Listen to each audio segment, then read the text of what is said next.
Buenas noches, esto es Zona Franca, yo soy Daniel Pacheco. Total Recall, o Vengador del Futuro, así se llamaba la película de ciencia ficción futurista que protagonizó en 1990 Arnold Schwarzenegger. Y no voy a entrar en los detalles de la película, pero este futuro distópico en el que el planeta Marte reunía uno de los miedos más grandes del futuro, vivir en un lugar con un aire tóxico, estar afuera, salir del refugio era una condena a muerte. Y este futuro de ciencia ficción aterrizó en nuestro imaginario terrícola, todavía muy lejos de Colombia, creo que durante los Juegos Olímpicos de China del 2008. Antes de los Olímpicos, la cantidad de contaminantes en el aire de Pekín era 10 veces mayor a los niveles recomendados por la Organización Mundial de la Salud. Para que el aire de la sede del famoso nido no fuera peligroso para los atletas olímpicos y para que las fotos de los turistas no quedaran llenas de smog, los chinos tuvieron que cerrar fábricas semanas antes de los Olímpicos. Pero aún hace más de 10 años, la idea de un aire tóxico sonaba aquí en Colombia a cuento chino. Ni siquiera cuando empezaron a ser declaradas las primeras emergencias en Medellín, ni siquiera con los reportes y estudios que han mostrado que la mala calidad del aire en Colombia causa casi tantas muertes como el homicidio, nos hemos tomado en serio que este tema amerita mucha atención. Tal vez la emergencia que vive Bogotá, por primera vez por mala calidad del aire, sacuda este centralismo colombiano para convencerse de que hay que tomar medidas decisivas, inmediatas y de largo plazo. Porque ya no es descabellado, ni tan lejano, ni de ciencia ficción, el futuro en el que salir a la calle a respirar vaya a ser peligroso. Aquí arranca Zona Franca.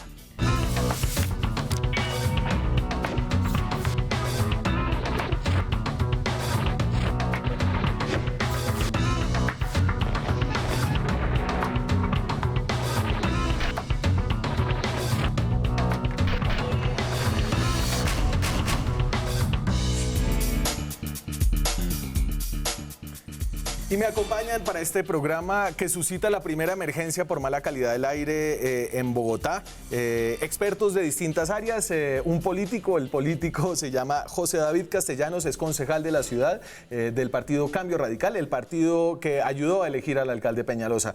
José David, gracias por estar aquí. Daniel, buenas noches aquí a la mesa de trabajo y a todos los televidentes. Esperemos que tengamos un debate muy constructivo sobre lo que está pasando en la ciudad de Bogotá. Jorge Bonilla es profesor de Economía de la Universidad de los Andes, dirige el grupo de Economía Ambiental en la misma universidad. Jorge, es un placer tenerlo aquí esta noche. Muchísimas gracias, Daniel, y bienvenidos también todos los televidentes a esta sesión. Esperamos que desde parte de la academia podamos contribuir a la discusión también sobre calidad del aire y las medidas que se deben tomar. Y esa es un poco la voz de la academia, de la voz de la sociedad civil, y lo voy a meter ahí. Juan Pablo Orjuela es ingeniero químico, tiene un doctorado en calidad del aire y ahorita nos explica eso, cómo es más o menos, pero usted está hoy como miembro de la Mesa de Calidad del Aire de Bogotá. ¿Qué es la mesa? Explíquele a la gente. Bueno, muchas gracias por la invitación, Daniel, y también extiendo los saludos a José y a Jorge. La Mesa Ciudadana en Calidad del Aire es una mesa que se creó hace un par de años con el ánimo de dar una voz a la ciudadanía en Bogotá de la problemática que desde ese entonces ya estábamos viendo y sabíamos que este momento era cuestión de días que llegara. Y nos venimos organizando. Jorge nos ha acompañado a muchas de estas reuniones. Tenemos académicos de diferentes universidades, personas miembros del Consejo, de la Cámara de Representantes. Y aquí en este programa también le hemos dado varias vueltas a esto antes de la emergencia, a propósito de Respira Bogotá, que es como parte de este colectivo de la mesa, que insistentemente nos dijo, mire, este es un tema importante y es un tema importante que yo no sé por qué no había cogido y no había acaparado la atención suficiente, y les doy las cifras. Antes habíamos dado unas cifras del Departamento Nacional de Planeación que calcula las muertes al año y el costo que tiene esto. Este es un nuevo estudio del Instituto Nacional de Salud, y entiendo yo, y ustedes me corregirán, es el estudio más completo que tenemos hasta ahora en Colombia para medir los efectos que tienen como los contaminantes diversos en la vida de los colombianos. Y lo que dice es que 15.600 muertes al año se pueden atribuir a contaminación del aire. Eso comparado a 1.209 por contaminación del agua, por mala calidad del aire, por enfermedades como la diarrea a causa de la contaminación del agua, y esas 871 por otros factores. Solamente para darles otro dato comparativo, en el 2018 hubo 12.400 homicidios y fue un año en el que incrementaron los homicidios. Es decir, la mala calidad del aire, Jorge, mata más que la mano del hombre, digamos, de alguna forma. Sí, inclusive no solamente estas estadísticas a nivel colombiano, sino también estadísticas a nivel mundial. Hay un reporte de la revista Lancet que habla que el número de muertes en todo el mundo es tan grande que por el caso de contaminación del aire, que puede superar la suma de muertes por SIDA, por guerras, por tuberculosis, malaria, dengue.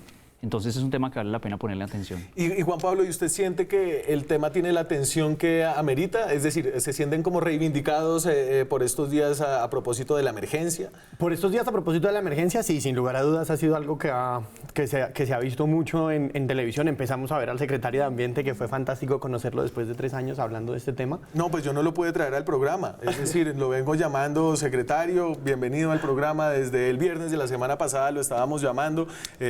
Lastimosamente no pudo estar acá. Exactamente, exactamente. Nosotros en la mesa de calidad del aire tuvimos la presencia de alguien de la Secretaría Distrital de Ambiente en las primeras 2 sesiones y nunca más volvieron. Cuando uno va por ahí preguntando, sabe que la Secretaría de Ambiente no hace presencia en estas cosas y los estamos viendo. Entonces ya por lo menos como que se despertaron. Hablábamos con Jorge antes. Pero al mismo tiempo es increíble que hayamos necesitado una emergencia de este estilo para que se hayan despertado, porque Bogotá está en emergencia hace decenas de años. Bogotá está en emergencia hace rato. Nosotros desde la mesa dijimos que tocaba llamar a la emergencia, hacer la declaración de la alerta como 48 horas antes de que la Secretaría Distrital de Ambiente lo hiciera. Y por eso digo, estamos trabajando desde hace 2 años en esto, pero la emergencia, digamos, de calidad del aire de Bogotá lleva 10 años. Y a ver, y entonces hay el aspecto burocrático de este tema de la declaratoria de emergencia. El aire, dicen los expertos, ha estado muy malo hace mucho tiempo. ¿Qué significa esta declaratoria de emergencia? Es decir, esto es una medida administrativa que viene a llamar atención y le da unas facultades a la administración distrital especiales. Bueno, hay digamos que explicar varios procesos y varias etapas y varios escenarios que se han presentado. El primero es que desde el Consejo de Bogotá hay una comisión de la calidad del aire donde se articula con la sociedad civil y con expertos para trabajar todos los temas. Parte de los éxitos de esa comisión fue la modificación de los pliegos de la licitación de la nueva flota de Transmilenio. Claro. Eso es un tema que uno tiene que mirarlo y que tiene que ver como un paso y una victoria y también un resultado bastante importante. Pero por otro lado, yo creo que, por ejemplo, alerta naranja también hubo el año pasado en localidades como Bosa y como Kennedy. Pero lo que llamó la atención de la opinión pública fue el tema del pico y placa. Claro. Entonces, como a todo el mundo le puso pico y placa, comenzó a tener voz de todo el mundo. Y eso me parece que es un símbolo importante el haber hecho eso. Tardío, tal vez.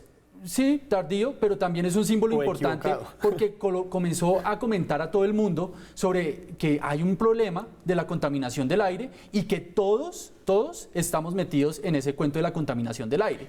Desde los automóviles, no importa qué tipo de medio de transporte utilice, pero todos tenemos que aportar para mejorar, obviamente, los índices y bajar la contaminación del aire en la ciudad de Bogotá. Entonces creo que ese símbolo que hizo la administración es muy valioso porque por lo menos lo puso en la agenda a nivel nacional y a nivel distrital. Pero yo creo que hay una cosa muy importante que sucedió el jueves, cuando se lanzó la alerta amarilla y luego el viernes, es que usualmente los niveles de contaminación del aire en el suroccidente de Bogotá son muy altos, todo el tiempo. Casi siempre se excede la norma nacional y más la internacional, que es más estricta. Pero lo que llamó la atención el jueves fue que era difícil poder evitar de que la gente se diera cuenta de que el cielo estaba totalmente oscuro, que usted perdía la visibilidad a cientos kilómetros. Desde cualquier dirección que usted observaba había mucha contaminación. Entonces, el jueves fue un día en el cual tanto personas de ingresos altos como personas de ingresos bajos tuvieron que exponerse a la contaminación. Entonces todo el mundo empezó a hablar de eso. ¡Ay, es algo nuevo! Tenemos que discutir. Mientras que la gente del suroccidente de Bogotá está todo el tiempo expuesta a esto, exacto, y ya prácticamente se ha venido acostumbrando, pero no se han tomado medidas de fondo para poder resolver el problema. Entonces eso fue también lo que llamó la atención y que nunca habíamos visto cómo se veía la ciudad de oscura hacia el occidente, hacia el norte, hacia el centro, hacia el suroccidente, y eso fue realmente pues bastante importante, que desafortunadamente, como menciona Juan Pablo, pues tuvo la alcaldía que tomar las decisiones para poder salir a tomar medidas que desde la perspectiva de muchos académicos creo que fueron algunas de ellas improvisadas, porque no existe un protocolo de calidad del aire bien organizado, bien formalizado, donde establezca información, en qué momento lanzar la alerta y adicionalmente qué acciones hay que hacer. Conocíamos de que existía un borrador del protocolo de alertas de calidad del aire hace algún tiempo, pero parece que quedó archivado. No hay un borrador de calidad Eso fue lo que nos comentaron, que existía un borrador y que había quedado archivado, pero nunca supimos de finalmente qué pasó. Hace unas semanas atrás tuvimos una reunión con Transmilenio donde los académicos hablamos sobre el Pacto Nuevo de Calidad del Aire que está por salir, y yo mencioné el tema sobre que, oye, ¿y qué va a pasar con el protocolo? Y no hubo como posibilidad de poder discutir, porque pues queríamos discutir sobre el Pacto de Calidad del Aire, pero a mí me parece que el tema de un protocolo es fundamental porque organiza muchísimas cosas. Y entonces déjeme, y ahorita vamos a si las medidas que se tomaron son las correctas o no. Yo quiero, y hay una cantidad de desinformación, imaginarios alrededor de la calidad del aire. Les voy a poner un poco lo que entiendo son como los dos puntos claves que uno tiene que entender para entender este tema, y dice el del material particulado y los gases que son dañinos para la salud. Entonces, el material particulado es básicamente lo que crea esa nata, esa nube que se ve en el aire. Y hay dos tipos de material particulado. El PM10, PM se refiere a ¿qué? Material particulado. Material particulado. Sí, por sus Material iniciales particulado. en inglés. Entonces, hay PM10, que se refiere a un material que tiene 0,01 micra, ¿cierto? Entonces, en la gráfica ahí, que esa es una gráfica que tomo No, PM10 significa que es menor de 10 micrones. Menor de 10 micrones. El tamaño del diámetro de la partícula Entonces, es menor de 10 para que micrones. se imaginen, el círculo negro es como el diámetro de un pelo, de un cabello humano. Una partícula de PM10 tiene más o menos ese diámetro, es diminuta, pero también hay otras partículas que son las PM2.5 que son aún más pequeñas. Y entonces... Solo una claridad, Sí, que las señor. PM2.5 están incluidas dentro de las PM10. Son PM10 es de 10 o menor, PM2.5 es de 2.5 o menor. Y entonces explíqueme por qué es importante, cuál es la diferencia entre las dos y por qué es importante entenderlas por separado. Perfecto, buenísimo que empecemos por ahí. El material particulado lo hemos dividido en términos de tamaño, sobre todo para ver las partículas que estamos respirando, qué tan profundo penetran en el cuerpo humano. Una partícula de PM10 llega a las vías respiratorias principales, pero una partícula de PM2.5 puede llegar hasta los alveolos pulmonares. Entonces, hay una, digamos, rama de la literatura que explica cómo estas partículas que pueden llegar todavía más profundo son las que son más peligrosas. Si las partículas no lograran entrar por las vías respiratorias, llegar hasta los pulmones y penetrar la barrera que existe entre el sistema respiratorio y el sistema circulatorio, no tendríamos problemas cardíacos con la calidad del aire. La razón por la que en Bogotá en este momento deben estar disparados los casos de eventos cardíacos es precisamente porque las más chiquitas van a entrar por la nariz, van a penetrar todas las vías aéreas, van a llegar hasta los alveolos pulmonares y logran incluso atravesar hasta las venas, pues, y alojarse en las arterias, en las venas, y eso pues genera una inflamación, que es lo que genera problemas cardiovasculares. Y entonces volvamos a la cifra de 15.000 muertes al año causadas por la mala calidad del aire. Esto no es gente que se atora de respirar el smog, sino que desarrolla una cantidad de enfermedades crónicas. Claro, ahí podemos dividir el conjunto de personas digamos, en dos grupos. Los grupos más sensibles y los que son relativamente el resto. Los grupos más sensibles son los niños menores de 5 años y las personas adultas que son mayores de 55, 60 años. Estas personas, los niños muy pequeños y las personas muy adultas, pues son mucho más sensibles a contraer enfermedades respiratorias debido a que pues están muy jóvenes o están muy mayores, o aquellas personas que tienen predisposición por algún tipo de enfermedad, ya EPOC, asma. Entonces sus episodios de asma, sus episodios de EPOC se empiezan a incrementar, y esto es muchísimo más delicado para ellos cuando los niveles de contaminación se incrementan. Tenemos el otro grupo de personas que no son tan sensibles, pero la exposición permanente a la contaminación del aire, como ocurre en el suroccidente de Bogotá, hace que empiece a desarrollar enfermedades respiratorias. Yo tengo algunos estudiantes que me dicen, profesor, precisamente después de esta semana hemos estado viendo que algunos empiezan como a tener un poquito de episodios como de resfriado, gripe, etcétera, etcétera. Claro, uno no puede atribuir todo eso a la contaminación del aire, pero sí se aumenta el riesgo de contraer enfermedades respiratorias y, como mencionaba Juan Pablo, cardiovasculares, que esas también son supremamente Y entonces están las partículas, micropartículas en el aire, y también están los gases. Los gases que son moléculas de distintos compuestos, como estos que son peligrosos para la salud. El monóxido de carbono, el dióxido de azufre, el NOx, que entiendo tiene una relación con el diésel, ese es óxido de nitrógeno, dióxido de azufre, el ozono troposférico, y los compuestos orgánicos volátiles. Explíquenme un poco aquí esto cómo entra en la ecuación. Pues me parece fantástico primero que no tenga al dióxido de carbono, que es una cosa que sería una gráfica también para compartir con el secretario de Ambiente, que vive dando recomendaciones de cómo atacar el cambio climático. Y eso es un mensaje que me va a tomar unos minuticos simplemente para hacer esa claridad. La calidad del aire de la que estamos hablando en este momento no tiene nada que ver con el cambio climático. Recomendaciones de la Secretaría Distrital de Ambiente en este tipo de emergencias, de ayúdanos a luchar contra la calidad para mejorar la calidad del aire, apaga la luz, son recomendaciones completamente salidas de tono. Porque Pues, no tiene absolutamente nada que ver con además de hidroeléctrica. Bueno, digamos que en Colombia es más o menos el 70% de las hidroeléctricas. Bueno, no se vaya por allá. Sí, exacto, no nos vayamos en esos detalles, pero sí es importante, creo yo, aclararle a los ciudadanos que el cambio climático es un tema aparte, supremamente importante. No sé si le ha dedicado programas y ojalá se los dedique, pero la calidad del aire de la que estamos hablando no es ese el problema. Los óxidos de nitrógeno, que es uno de los gases que usted sí mencionaba, sí son súper importantes porque son precursores de material particulado. Es una de las razones. El material particulado se puede formar cuando usted tiene un motor de combustión interna y simplemente sale por el tubo de escape, pero del tubo de escape también pueden salir partículas de esas gaseosas y con las reacciones químicas que se dan en la atmósfera generan más material particulado, y ese es el material particulado secundario que llamamos, digamos, en términos técnicos. Ese material particulado viene gracias sobre todo a los óxidos de nitrógeno, que es uno de los gases que usted tenía. Los otros también tienen problemas que tienen un impacto en la salud directo, que no los mencionamos tan seguidamente porque no son un problema en este momento en Bogotá tan grave como el de material particulado. Pero en el futuro probablemente, o sea, ahora estamos viendo los problemas por material particulado, pero en el futuro, en 7 años, podríamos empezar a experimentar problemas con ozono. Nosotros usualmente tenemos características similares a las de otras ciudades latinoamericanas como Santiago de Chile, como México. Ellos empezaron primero a tener problemas por material particulado y luego empiezan a tener problemas por ozono. Entonces el primer pico y placa en el mundo, en América Latina y en el mundo realmente se empezó a implementar en México y en Chile. Y luego Bogotá empezó a copiar la misma política. Entonces, y ellos ya están teniendo problemas de ozono también. Por ahora el problema fundamental es material particulado. En medio de este debate yo he escuchado algunas voces un poco locas que hablan de gases cancerígenos, hablan de que las empresas y las fábricas en los fines de semana tienen permiso para quemar materiales en exceso. ¿Hay alguna realidad para estas invenciones algo fantasiosas?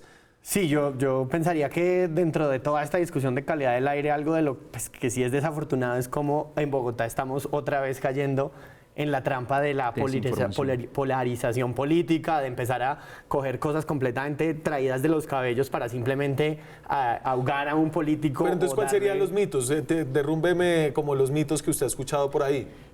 Uno de los mitos importantes, creo yo, que vale la pena aclarar es que los árboles limpian el aire. Los árboles no limpian el aire.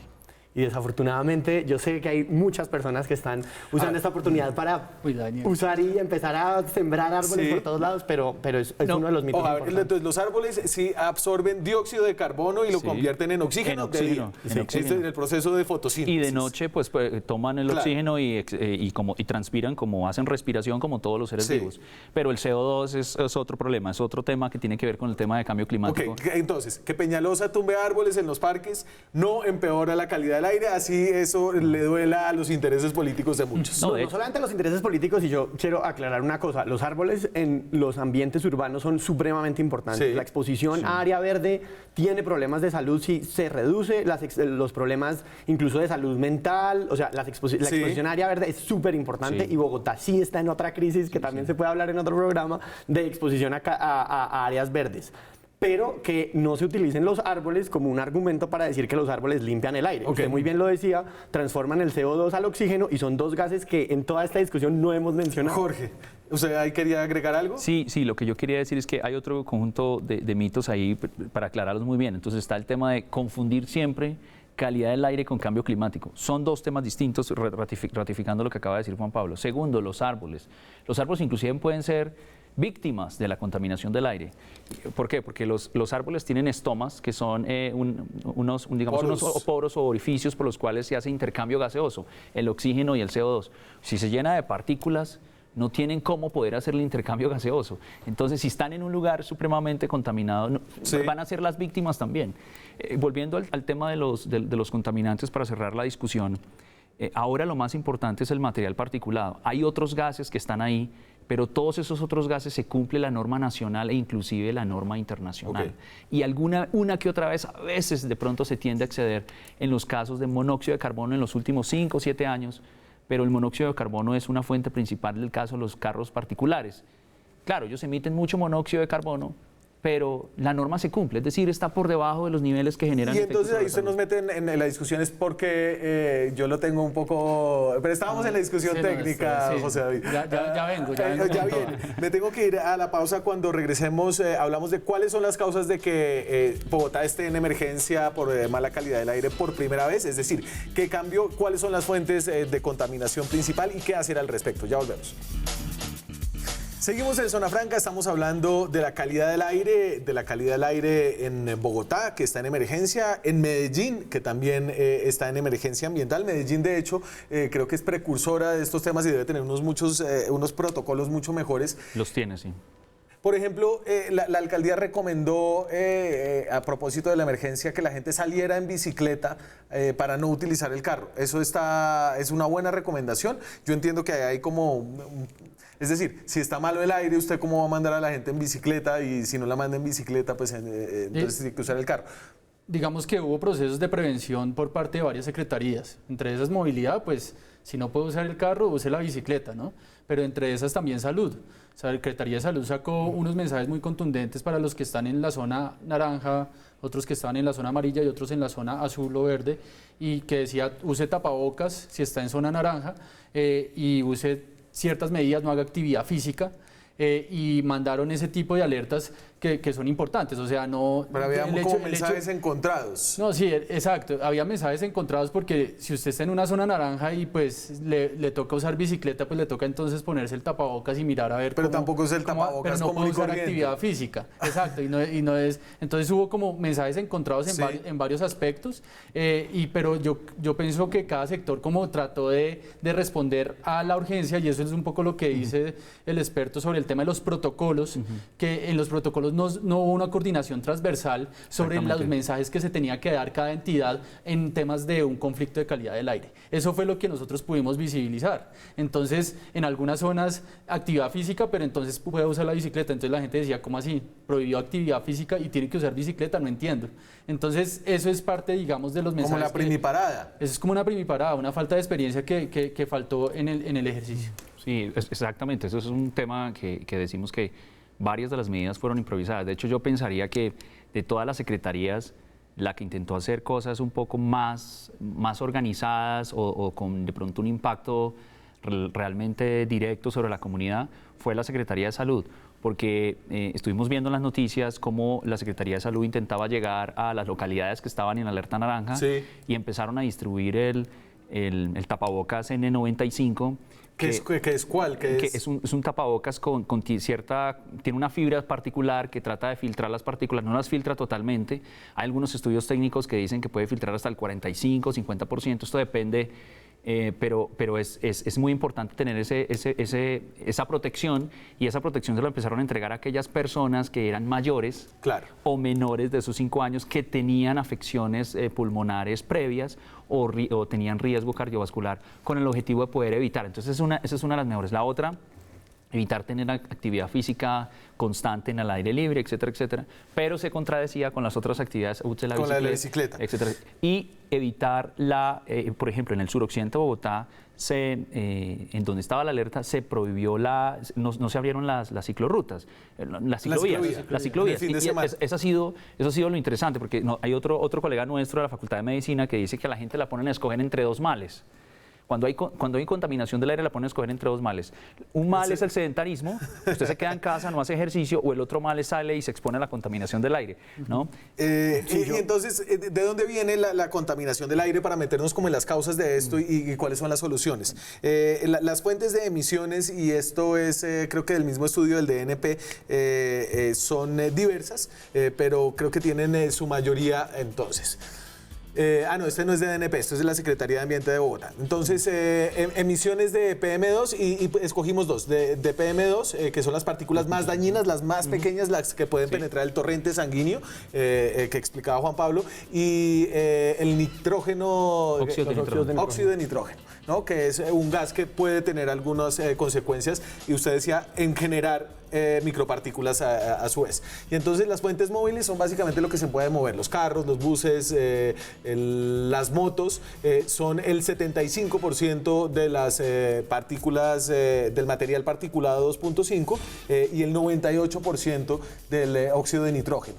Fuentes fijas industriales, esto es de Bogotá, 21%, y ya su participación en los otros gases peligrosos es mucho menor, ¿no? Mucho menor. Fuentes fijas comerciales, esto es básicamente, me imagino que almacenes, la industria comercial, incendios forestales.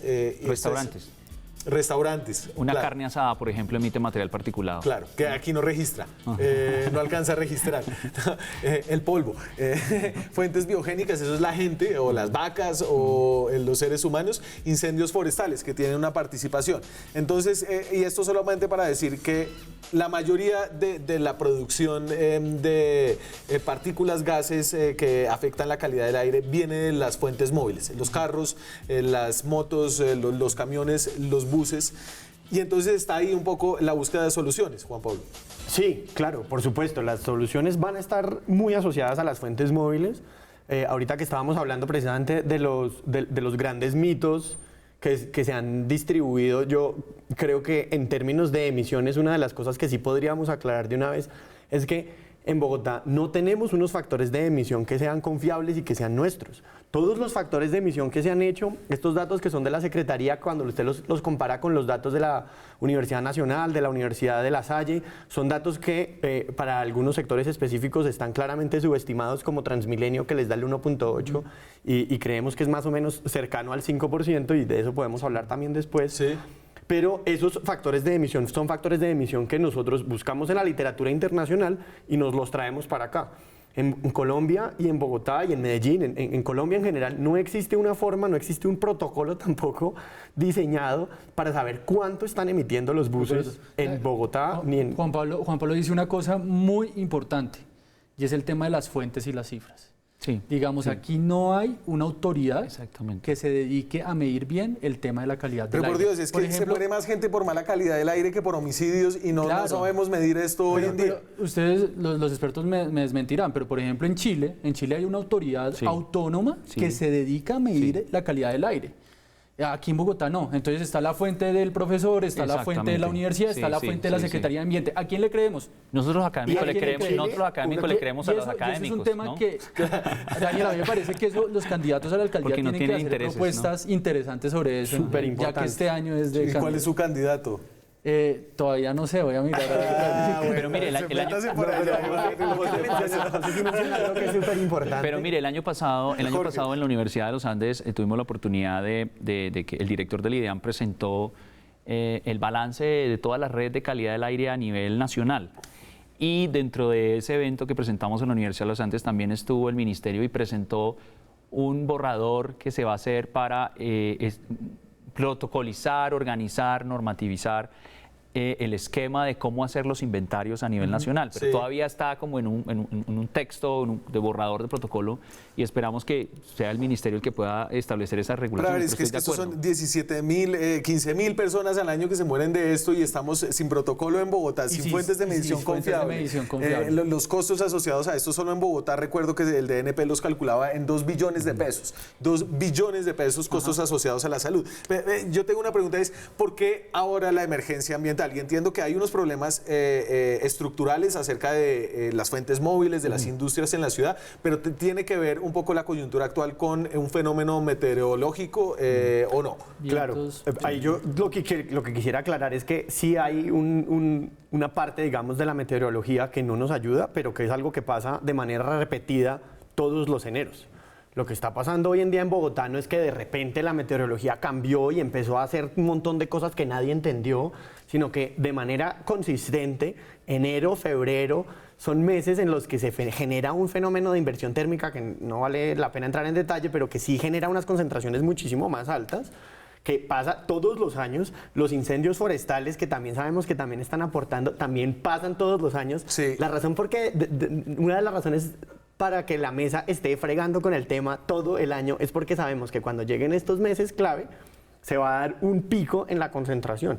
También podríamos hablar de cómo esas 15.000 muertes al año no son solamente por eventos eventos extremos como estos, y eso también es súper importante aclararlo. Que lo Esas mencionaba miles de personas que usted ha hecho también Sí. muy buen énfasis en decir que son miles de personas las que se están muriendo por esto, no son solamente por eventos como los que se está dando esta semana. Es por una exposición continuada Permanente. a una concentración de calidad del aire que supera las recomendaciones de la Organización Mundial de la Salud y que en este país no se está haciendo lo suficiente desde hace años. Mejor dicho, desde Esta hace emergencia se décadas. da, y yo lo escuché por un experto de vientos provenientes del Valle del Magdalena, ¿es verdad? No, de los llanos orientales. De los llanos orientales se da este fenómeno. Pero es una de las causas, Ajá. que vientos encontrados, etcétera.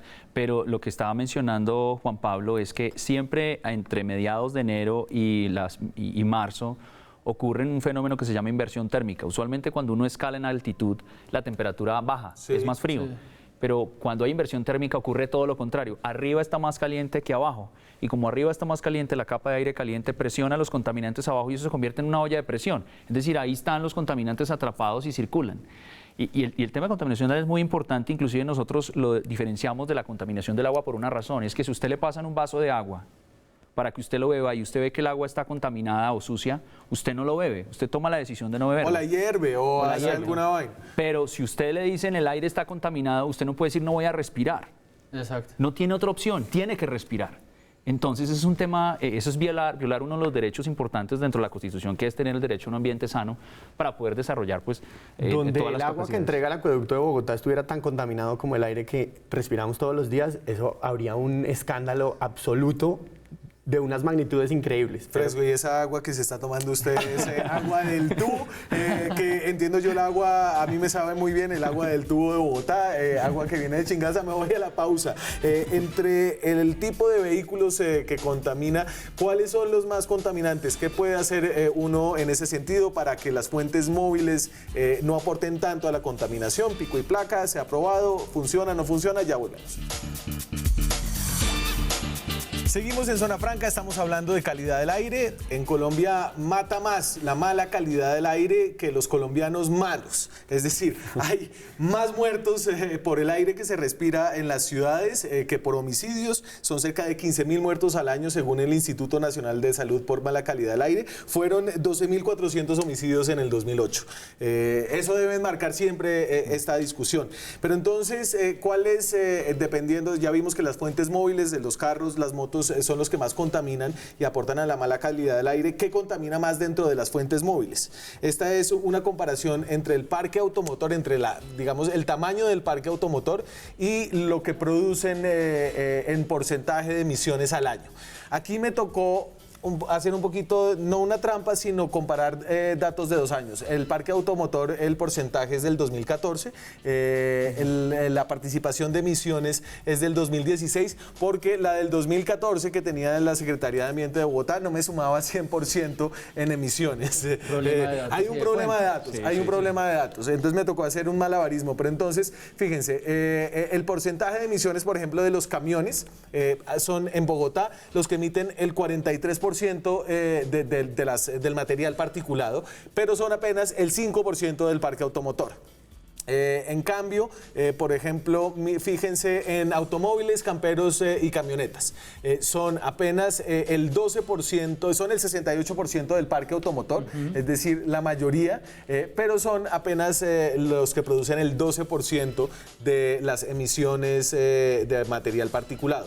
Las motos son el 22% del parque automotor, producen el 9%. Los buses, por ejemplo, son apenas el 2% del parque automotor, pero tienen una gran participación con el 25%. Ahí se mezclan buses, transporte colectivo y Transmilenio también se mezcla. Entonces, uno aquí lo que diría es restringir los carros, aunque sean la mayoría de los vehículos, no es tan efectivo. Lo que hay que restringir más son los buses y los camiones, ¿cierto? Sí, es donde está la mayor cantidad de material particulado. Es decir, me pregunto si es efectiva la medida del pico y placa, por ejemplo, para vehículos particulares. Yo creo que para vehículos particulares sobre estos datos, pues puede ayudar a reducir, pero no es mucho lo que ayuda a reducir. Pero creo que si no hubiera hecho el pico y placa, también vuelvo y repito lo que dije en un inicio, no se hubiera dado un mensaje sobre el tema de la calidad del aire en la ciudad de Bogotá. Ahora, yo creo que... O sea, no era una medida ambiental, sino era una medida, una propaganda. Sí, no, yo creo que puede ser una medida ambiental y una propaganda a su vez, pero también creo, Daniel, y con mucho respeto, que los datos y los porcentajes también aumenten en la medida en que hayan trancones, en la medida en que estén parados los carros, en la medida en que haya tráfico. Y aplicar pico y placa para esos momentos es súper importante porque ayuda de alguna u otra manera a reducir esos niveles contaminantes. Okay. O sea, digamos, compro su argumento, el hecho de que una persona un sábado, que no hay pico y placa, que esté 3 horas en un carro parqueado durante cada 5 minutos andando 10 metros, pues va a contaminar más, obviamente que va a contaminar más. Y que la cantidad de carros haga que los buses contaminen más, que si son una fuente contaminante más importante. Entonces creo que esas son las dos comparaciones y creo que una de las cosas fundamentales por las que sí toca atacar los procesos y las medidas es el tema de los operativos a camiones, los operativos a transporte público, que nomás en el año pasado no pasaron de 160 multas o comparendos para el tema de transporte público, y en temas de camiones no pasaron de más de 86 multas para el tema por temas de contaminación. Y ahí es donde la gente no entiende que hay unos buses chimeneas y nadie los para. Exacto. Pero entonces quiero su opinión acerca de las medidas que se tomaron. Bien, dentro de las medidas, entonces empecemos a hablar de las medidas de pico y placa, ¿cierto? Sobre los resultados de que ustedes mostró ahí, los carros particulares, los que no son camperos y camionetas, ellos emiten alrededor de un 4%, o sea, tú lo sumaste ahí. Yo lo sumé porque si no eran demasiados. 4% y 4% pues relativamente muy pequeño, y las motos son como 9%. Sobre esas medidas, yo pienso que en momentos de emergencia, como se está haciendo aquí en Bogotá, y como ya lo ha hecho con gran anterioridad Medellín, en momentos de emergencia, como todos contribuyen a la contaminación, todos tienen que contribuir de alguna manera al fenómeno. Pero lo que sí es cierto es que la reducción que se va a generar por sacar de circulación las motos y los carros particulares no va a ser tan sustancial, va a ser muy marginal. Nosotros hicimos un estudio durante el día sin carro y sin moto y encontramos que el material particulado, el fino, cayó por mucho 2%. Entonces, claro que ayuda a hacer reducir la contaminación, pero su contribución es muy pequeñita. ¿Dónde deberían generarse las mayores reducciones? Deberían en el caso de los vehículos a carga, los vehículos de carga, cuando usted los restringe, claro, ahí usted sí va a ver el impacto. Pero ahí tengo un comentario, y es que se dice todos aquellos que sean mayores de 2 toneladas, pero desafortunadamente si uno no tiene una clasificación de las edades de los vehículos, uno puede tener diferentes edades, diferentes tamaños, y todos contaminan diferente. Y la tecnología vieja, en Medellín ya tienen un poco más de experiencia con esto, lo que hacen es que restringen la circulación de manera más estricta a aquellos que son vehículos más viejos que el 2009. Sí. Entonces esto intenta tener una implicación muchísimo más grande, y es que, como el principio que decimos los economistas, el que contamina paga. Si el que contamina paga, entonces usted dice, bueno, usted está contribuyendo más, entonces usted debería contribuir más con en este momento a ese tipo de restricciones, ¿sí? Y, a ver, Juan Pablo, ¿usted qué opinión tiene ahí sobre las medidas? Y en general le pregunto sobre la idea de ciudad que tiene este alcalde, y es que se restrinja fuertemente el carro particular, y no solamente en tema de calidad del aire, sino su visión urbanística. Si esa idea se compagina con las medidas más efectivas para controlar la calidad del aire. Sí, en cuanto al pico y placa, digamos, hay tres cosas que yo quería decir. La primera es que la forma en la que se tomó la decisión reflejó la improvisación y la falta del protocolo que estaba mencionando Jorge al principio. El pico y placa, si hubiera sido una decisión que se tomaba desde un punto de vista técnico, con calma, en el momento de definir un protocolo de qué vamos a hacer cuando Bogotá esté en emergencia, el pico y placa no hubiera salido. Me gusta su idea, José, de involucremos a todos. Me parece fantástico. La calidad del aire sí tenemos que todos apropiarnos de que es un problema de todos y que todos podemos aportar, pero hay 1000 formas de hacerlo que sean directamente con ese objetivo y no simplemente de a la topa tolondra ir diciendo que entonces ahora no podemos circular. Y digamos, el tema de la reducción de emisiones, que definitivamente no es sustancial, como lo dijo ya Jorge, pero el caso que yo quería hacer énfasis es el tema de exposición personal. Y el tema de exposición personal, que es el tercer tema, digamos, del que no hemos hablado, que son las emisiones, ya hemos hablado un poco de eso, las concentraciones, que es lo que miden las estaciones de monitoreo de calidad del aire, y el tema de exposición personal, que se refiere a lo que estamos respirando. Y entonces hagamos ese tema, démosle el bloque que nos queda, y es decir, ya sabemos que hay unas concentraciones, tenemos unos promedios, pero ¿dónde es que se respira el peor aire y qué genera ese peor aire? ¿Cuáles son los corredores mortales de la ciudad, una ciudad como Bogotá? Con eso volvemos después de comerciales. Seguimos en Zona Franca, estamos hablando de calidad del aire y sobre todo de mala calidad del aire, la que hay en Bogotá, en Medellín por estos días. Si uno mira en la página de la Secretaría de Ambiente para revisar cómo está la calidad del aire, esto es lo que le sale en internet, en la página de la Secretaría de Ambiente. ¡Uf! Está buenísimo. ¿No? Ese fue el que yo vi el domingo para trotar. Usted, señor, un concejal de la ciudad, fue y revisó esto. Pero si uno mira en la página de ¿cómo se llama? Air Quality Index. Air Quality Index. Este es los estándares internacionales, así aparece Bogotá. Entonces usted pasa de una ciudad verde a una ciudad donde hay más colores amarillos. Enfermo para los grupos sensibles. Esto está actualizado al día de hoy, hace una hora. Entonces ahí ustedes pueden ver. Y entonces hablábamos de los corredores, un poco de contaminación y la exposición a la mala calidad del aire. Exacto, yo le estaba contando de esa nube, de ese tema que no hemos hablado, de esa nube personal, de lo que realmente respiramos. Usted puede medir en ese mapa de Bogotá que nos estaba mostrando cuánto es la calidad del aire aquí afuera del estudio, pero claramente esa no es necesariamente la calidad del aire que estamos respirando aquí adentro. Ok. Con el transporte pasa todo lo contrario, digamos que aquí estaríamos respirando una calidad del aire muchísimo mejor, con el transporte pasa lo contrario, y es una de mis críticas más fuertes a haber decretado el pico y placa en estos días. Cuando usted está en Bogotá, tenemos un problema, y es que no hay dónde nos podamos mover. ¿Cuál es el medio de transporte en el que nos podemos mover? Un estudio de Ricardo Morales de la Universidad de los Andes mostró unas concentraciones de 1.200 microgramos por metro cúbico, eso para darle un contexto en el Transmilenio. Usted va dentro de un Transmilenio, tiene un viaje de 15 minutos y está expuesto a una concentración promedia de 1.200 microgramos por metro cúbico. Para darle un poquito de contexto, concentraciones altísimas no, pues mire, yo le doy el contexto. 900 microgramos. Dame el promedio anual. Y entonces este es el promedio anual en 3 años y una medición del 2019 en Medellín y Bogotá. Entonces, 2010, y ahí esas dos líneas, la línea de arriba es la norma actual, la norma del Ministerio de Ambiente de Bogotá, y la norma de abajo es la norma a 2030, que recomienda, entiendo que la OMS, ¿cierto? Entonces, en el 2010 en Bogotá estaba muy por encima de la norma, ese es el promedio anual, marcó 58 98, luego mejoró mucho en el 2015, empeoró un poquito en el 2016 y la de 222 es la medición más alta que encontramos en la estación Carvajal, Sí. que es en la Intersección de Autopista Sur con Avenida Boyacá, sector de la Sevillana para que toda la gente conozca. A eso marcó el viernes a las 8 de la mañana cuando se decretó la emergencia ambiental. Es decir, y usted dice que en Transmilenio se puede marcar hasta 1000. 1200. Y Medellín... Y esos 1200 puede ser encontrado, para que la gente entienda un poco el contexto, en la estación de Transmilenio, un lugar común donde eso se encuentra es en la estación de Transmilenio de Museo Nacional, que está como en un túnel. Entonces las emisiones las quedan recirculando allí. Entonces, espérese, Jorge. Entonces, ustedes, la alcaldía decía, miren, aquí hay mucha desinformación. Transmilenio solamente produce 1.8% del material particulado que se emite en la ciudad. Es decir, el Transmilenio no es el problema de la contaminación del aire. Pero ustedes dicen una cosa distinta. Sí, nosotros decimos que es cierto, no son los que más contribuyen al agregado de la contaminación. ¿Por qué?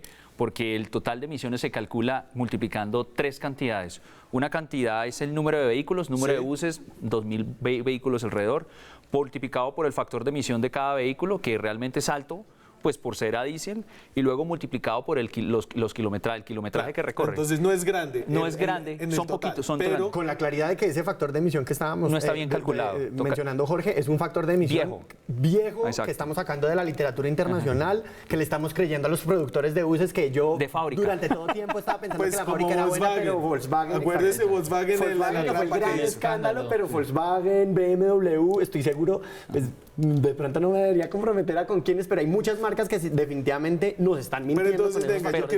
Pero bueno, entonces resulta que Transmilenio mueve 2.5 millones de viajes. Sí. Y la gente está expuesta totalmente cerca a la contaminación. Yo le digo a la gente, imagínese que usted vive en un apartamento, en una habitación cerrada, usted abre la ventana, su vecino se está fumando un cigarrillo, las emisiones de ese cigarrillo le están entrando a su habitación y usted no tiene por dónde. Eso es lo que sucede en las estaciones, eso es lo que sucede dentro de las cabinas de los buses.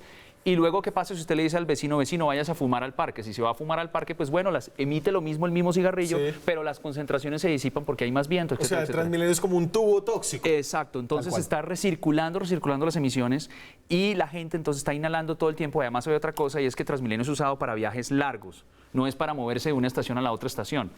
Significa 50 minutos, 55 minutos de viaje promedio, así que la gente está expuesta durante un mayor tiempo. Lo que está diciendo Juan Pablo es, la exposición es cuánto tiempo tú estás allí en ese vehículo multiplicado por la tasa de inhalación, qué tanto tú respiras durante ese tiempo, es decir, si estás haciendo actividad física, usualmente en Transmilenio no hay espacio para poderlo hacer, pero tú estás durante 55 minutos... Montarse en una estación en hora pico es toda una actividad. Exactamente, entonces está expuesto. Eso es exactamente lo que pasó con el pico y placa, simplemente para cerrar ese tema, y es que las personas que estaban en los vehículos particulares, que están expuestas a unas menores concentraciones y que no están haciendo actividad física, los mandamos para Transmilenio con unas concentraciones absurdas y de las más altas a nivel mundial.